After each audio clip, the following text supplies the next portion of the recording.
Naranasan mo na bang may babaeng gusto mo pero bigla ka na lang niyang hindi pinapansin?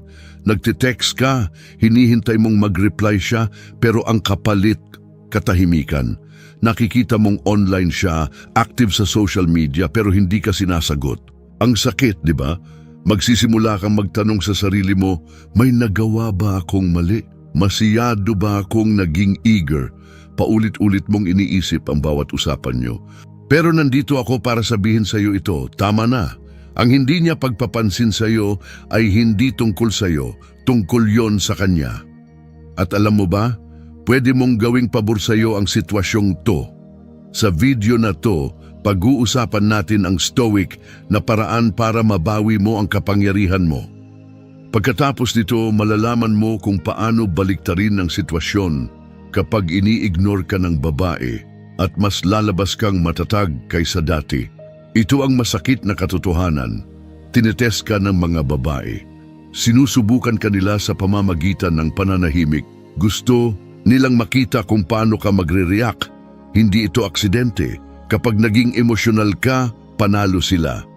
Pero kapag nanatili kang kalmado, kumpiyansa at hindi natitinag, ikaw ang panalo. Ngayon, ituturo ko sa iyo kung paano mo makokontrol ang sitwasyon kapag hindi ka pinapansin ng babae. Hindi sa paglalaro ng games, kundi sa pagiging pinakamatatag at disiplinadong bersyon ng sarili mo. Isipin mo ito bilang gabay sa kung paano harapin ang rejection tulad ng isang stoic na hari. Bakit kanya ini-ignore at bakit hindi ito dapat ikabahala? Kapag bigla kang hindi pinansin ng babae, pakiramdam mo parang tinira ang kumpiyansa mo, parang may mali sa'yo. Magsisimula kang questionin ang sarili mo, uulitin mo lahat ng pag-uusap nyo sa isipan mo. Pero ang totoo, kadalasan, hindi naman talaga ito tungkol sa'yo. Sa mundo ng modernong pakikipag-date, maraming mind games, agenda at power dynamics. Marami ang naghahanap ng validation at emotional na control. Maaring sinusubukan niyang makita kung gaano kaka-invest sa kanya. Maaring sinusubukan niyang itulak ang pasensya mo. Maaring busy lang talaga siya sa trabaho, kaibigan o personal na buhay. O baka hindi lang talaga siya kasing interesado gaya ng akala mo. Pero kahit ano pa dyan, ang totoo, wala sa mga dahilan na yan ang tunay na mahalaga. Ang mahalaga ay kung paano mo pinipiling tumugon sa katahimikan niya. Kapag palagi mong chine-check ang phone mo, hinihintay ang reply niya, iniisip kung bakit hindi siya sumasagot, binibigay mo sa kanya ang buong kapangyarihan. Siya ang nagkokontrol ng emosyon mo, ng araw mo, ng self-worth mo, at yan ang huling dapat mong hayaan mangyari. Dito pumapasok ang stoicism bilang sikreto mong sandata. Tinuturuan tayo ng Stoic philosophy ng mahalagang aral. Hindi natin kontrolado ang kilos ng iba pero kontrolado natin palagi kung paano tayo tutugon. Kapag hindi ka pinansin ng babae, huwag kang malunod sa overthinking. Huwag mong hayaang lamunin ka ng pagdududa sa sarili. Tanggapin mong wala kang kontrol sa ginagawa niya pero hawak mo ang tugon mo at yun lang ang mahalaga. Kaya anong gagawin mo kapag ini-ignore ka niya? Unang-una, maintindihan mo muna ito. Sa Stoicism, may malinaw na hangganan sa pagitan ng mga bagay na kaya mong kontrolin at hindi mo kaya. Hindi mo kontrolado kung magre-reply siya o hindi, pero kontrolado mo kung paano ka tutugon. At kapag ini-ignore ka niya, ang tamang tugon ay ito. Wala kang gagawin. Oo, tama, wala. Hindi ito dahil sa pride o para gumanti. Ito ay para ipakitang hindi natitinag ang damdamin mo kahit hindi kanya pinansin. Sa pamamagitan ng hindi pag-react, binabawi mo ang kapangyarihan. Ipinapakita mong hindi naapektuhan ang mood mo, ang pagkilos mo, o ang tiwala mo sa sarili. Kapag nanahimik siya, parang nawalan ka ng kontrol, pero sa totoo lang, dun palang nagsisimula ang tunay mong kapangyarihan. Makokontrol mo ang emosyon mo at yan ang tanging mahalaga. Maraming lalaki ang nagpapanik sa ganitong sitwasyon, magdo-double text O mas malala pa, magpapadala ng galit na mensahe. Pero kabaligtaran yan ng turo ng Stoicism. Ang Stoicism ay tungkol sa pagpapanatili ng dignidad at composure. Tinuturuan tayong panatilihin ang lakas kahit anong mangyari. At sa ganitong paraan, pinapakita mong hindi mo kailangan ng validasyon mula sa kanya. Kapag nakita niyang hindi ka apektado, magtataka siya. Mapapansin niyang iba ka sa karamihan. Halimbawa, nag-uusap kayo, masaya ang usapan, tapos bigla ka na lang niya ginost. Natural lang na matuksong mag-follow up o magtanong. Pero huwag mong ipakita na naapektuhan ka. Kung gusto ka niyang i-ignore, hayaan mo siya. May sarili kang buhay. Kapag hindi mo tinugon ang katahimikan niya ng desperasyon o pangungulit, pinapakita mong kontrolado mo ang emosyon mo. Iba ka, isipin mo to. Ang ganda ng usapan nyo, may date pa kayo, tapos bigla na lang wala, ghosted ka. Karaniwan, ang lalaki magpapanik, magpapadala ng isa pang mensahe. Pero paano kung wala kang ginawa? Paano kung nag-focus ka sa sarili mo, nag-workout ka, tinutukan mo ang mga goals mo at hinayaan mo lang siya? Hindi lang siya maiintriga, kundi mas lalo kang bibilib sa sarili mo. Sa hindi paggawa ng kahit ano, binabawi mo ang lahat ng kapangyarihan. At kung hindi siya magparamdam ulit, ayos lang, nakabangon ka na at mas gumanda pa ang sarili mo sa proseso. Unang hakbang, ibalik ang atensyon sa sarili mo. Ito ang una mong konkretong hakbang at isa sa pinakamahalagang bagay na pwede mong gawin. Sa halip na puro siya ang iniisip mo at inistress ka sa pananahimik niya, ibaling mo ang buong atensyon at enerhiya mo pabalik sa sarili mo. Ang pag-i-ignore niya sa iyo ay hindi dahilan para malugmok ka.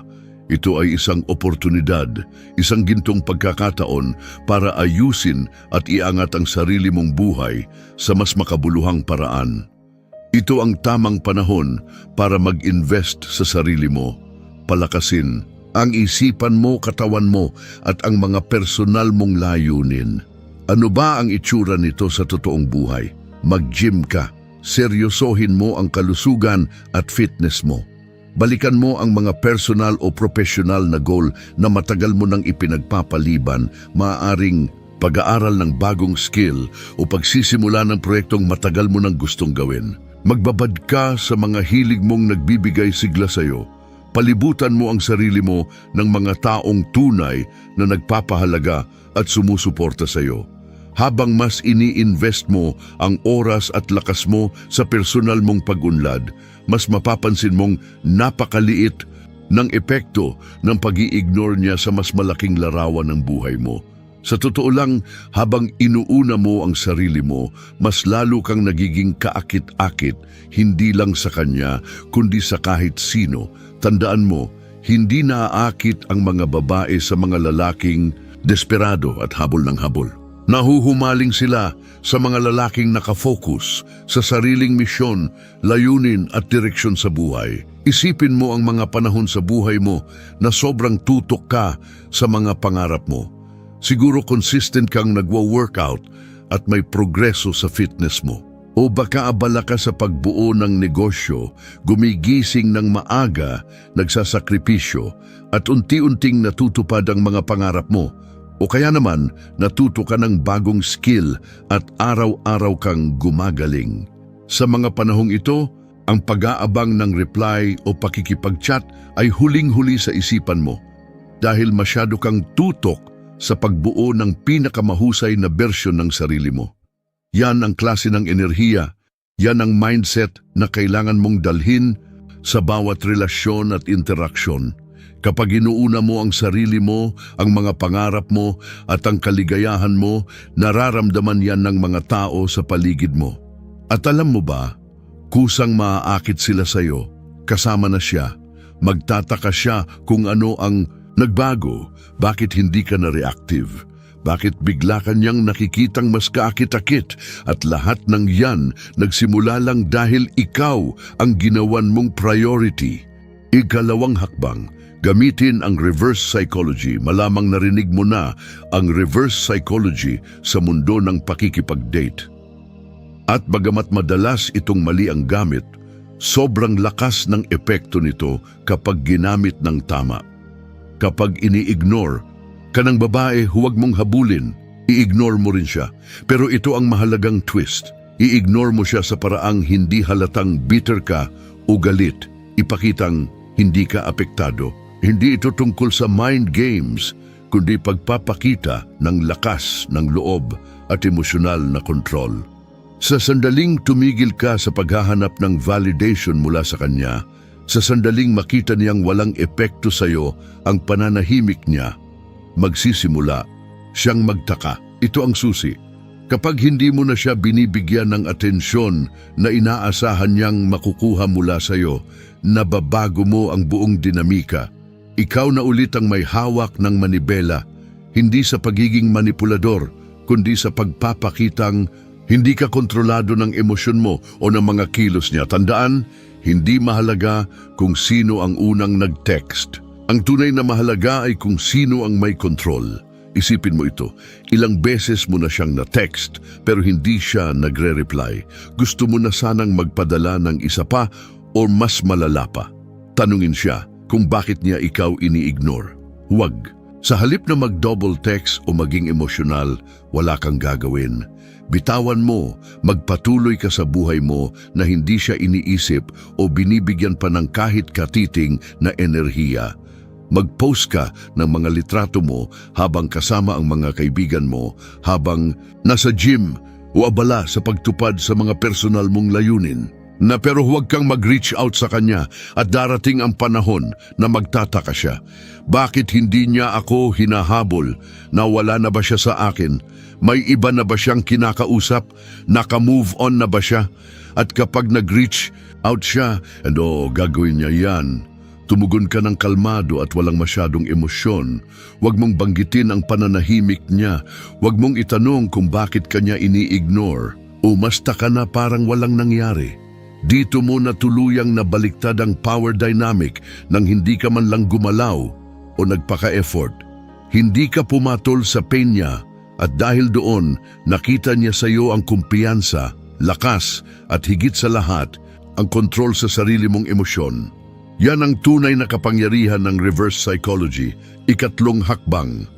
Manatiling kalma at hindi apektado isa sa pinakamalaking pagkakamali ng mga lalaki kapag ini-ignore sila ng babae ay ang mawalan ng composure. Nagsisimula silang kabahan, mainis o magalit pa nga. At sasabihin ko sa iyo, ito mismo ang bagay na dapat mong iwasan. Kapag nawalan ka ng kontrol sa sarili mo, ibinibigay mo sa kanya ang lahat ng kapangyarihan. Nararamdaman ng babae ang emosyonal mong kawalang stabilidad at kapag naramdaman niya ito, hawak ka na niya. Ang tamang tugon ayon sa pananaw ng isang stoic ay malinaw. Manatiling kalmado, kontrolado at hindi matinag. Ano man ang ginagawa niya, dapat ang mindset mo ay parang isang taong matatag, nakasentro at hindi kayang maapektuhan ng kahit anong panlabas na kilos. Hindi ito tungkol sa pagpapanggap na hindi mo siya iniintindi. Ito ay tungkol sa totoo at taos pusong hindi pagpapahintulot na diktahan ng mga aksyon niya ang emosyonal mong estado. Kapag na-master mo ang ganitong level ng emosyonal na kontrol, mapapansin mong hindi ka lang mas magiging magaan ang pakiramdam, mas magiging kaakit-akit. Likas na naaakit ang mga tao, lalo na ang mga babae, sa mga taong may tahimik na kumpiyansa sa sarili, yung hindi basta-basta natitinag sa maliliit na problema o pag-uugali ng iba.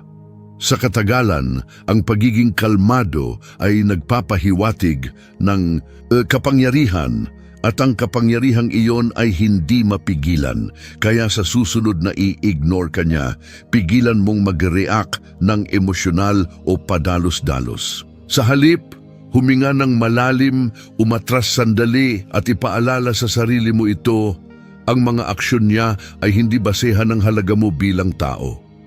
Ikaw ang may kontrol sa nararamdaman mo, hindi siya. Sa halip na ma-stress o paulit-ulit na isipin ang bawat pag-uusap ninyo, piliin mong gawin ang isang bagay na nagpapakalma at nagpapalakas sa'yo. Pwede kang tumakbo ng malayo para ma-release ang stress. Makinig ng musikang nagpapalakas ng loob mo o magbabad sa proyektong matagal mo nang gustong pagtuunan ng pansin. Ang nangyayari dito ay simpleng pero makapangyarihang bagay. Kinukuha mong muli ang kontrol sa pamamagitan ng pagbawi ng atensyon mo mula sa kanya at ibinabalik mo ito sa sarili mo. Sa ganitong paraan, napapanatili mo ang iyong emosyonal na lakas. Ipinapakita mong hindi ka nakadepende sa mga tugon niya.